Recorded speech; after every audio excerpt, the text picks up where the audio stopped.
book is called We Chose You, and it's a book about adoption, family, and forever love. So before I have you guys talk about the book and we dive into a couple topics, I did want to share with my listeners just a quick tidbit from the pre-marketing materials I got. And this reads, We Chose You was written to communicate to all children, whether birthed or adopted, that they are chosen, that they are secure, and that they are loved. That's quite a large message. So what spoke to you guys about that message, and what will parents learn from the book? Is the message that we have given to all of our children, and one that we try to get across to them that, what God creates families in different ways. He brings a lot of children together, and especially for our adopted kids, we want to let them know there's no stigma, there's no mistake, nothing that they did to cause something negative. This was God's plan, and that we're so excited to have them in our family. We feel blessed. So that was really the thought behind the book, to try to get that message across to kids, and then also encourage parents, if they're thinking about adoption, just to let them know what a big need there is and how they could bless a young person. So to me, adoption is a celebration. But so many people that approach me about the topic do it timidly, almost apologetically. And I wonder if these kind of books help us get through that. Well, that's why we wrote the book, one of the reasons why, because we feel it is a celebration. It's a joyful occasion that we are bringing a child to God's plan to come into our life and come into our hearts, and we can't wait. It's a celebration. We're excited about that opportunity. That was interesting to me secondarily was, I don't know if you hear it, but I do periodically, the concept of being lucky. Either my son is lucky that he's in our family, or that I'm lucky to have my son in ours. While I feel fortunate, I think sometimes that's a bit overplayed. And from my perspective, these kind of books, when you think about all the planning that goes into the idea that I chose you, that there was more of a guided aspect, that spoke to me. Yeah, and that's what we wanted to get across too, and we actually have a little section in the book about that. Psalm 139 says God really knows all of us before we're even born, and so He had planned for your son to come into your family, and it wasn't an accident. It didn't just happen. It wasn't a coincidence. It wasn't luck, and that's one of the messages we wanted to get across too, that God is ordaining all this. And He's bringing these children into families the same way He does biological children. And we like to think of it in terms of being blessed. I've always felt like maybe I was kind of an adoption oddball, but I know there is a place for people like me that are spiritual but not quite as devout. How does that strike you?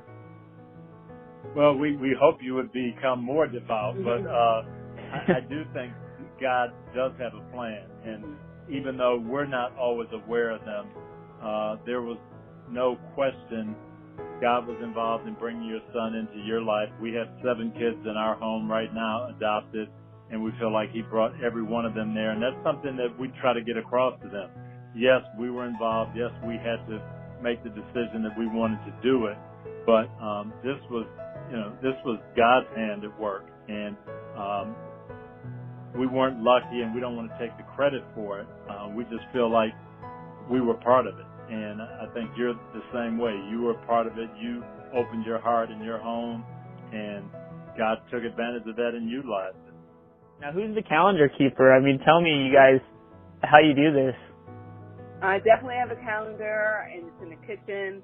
The children are all assigned a color, so we know what responsibilities they have. They know, and they also know where they're going each day, because they look at the calendar. And they're also, as they're getting older, they record things. They write down their commitments, their activities. So they're all active in the planning and the running of the household. So some of my followers and listeners and said, hey, what would you ask the Dungys if you had the opportunity? And I guess the overwhelming theme to them was just how you guys balance your various commitments with your life's responsibilities, with your devout faith. So give me some perspective about how that all goes. I think you really do have to prioritize. And I know for me, it's kind of seasons of the year. I work for NBC in the fall, and I'm gone on the weekends. I try to take my boys. Matter of fact, they fight over. You talk about looking at the calendar. If they have a Monday off school, that means they can come to work with me. What about you, Lauren? How do you keep it together? You strike me as such a put together, calm, measured person.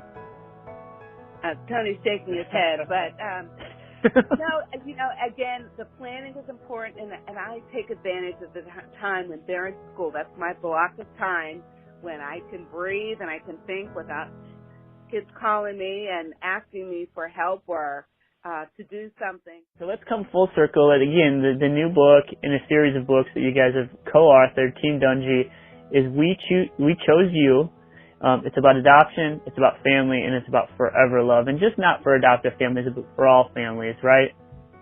That is correct, because we know that many people know of families or they have family members that have adopted or are considering, and they would like to be a part and play a role in the parenting of that child as well. So they need some tips and some tools and just reassurance on what this adoption journey looks like and what to expect.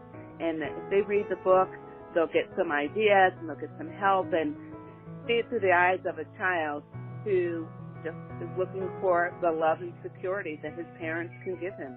What do you suggest people either new to adoption, considering adoption, doing their first entry into the process is? What do they need to know, number one, and what do they need to have in their tool chest to be successful? I think the biggest thing they need to know is there is a huge need. In Florida, we've got kids backed up waiting for not only foster care and placement for adoptive homes. So we need parents. And number two, it's not that difficult. You think, oh gosh, how am I going to do this? How am I going to bond with a child? It happens very quickly and very naturally. You can do any type of research, find an agency, talk to the foster care people in your county, but just investigate it and you'll see just how easy it is, and a lot of your fears will be alleviated. And I really appreciate the time. This is Team Dungy. The new book is called We Chose You, out everywhere. Go check it out by Harvest House Publishing. I appreciate the time, guys. I wish you so much success, continued success. I wish your family the best. And I really commend you utilizing your platform to push this adoption message. To me and my family, we sincerely thank you. Oh, that's great. Thank you so much. Great to be on with you again.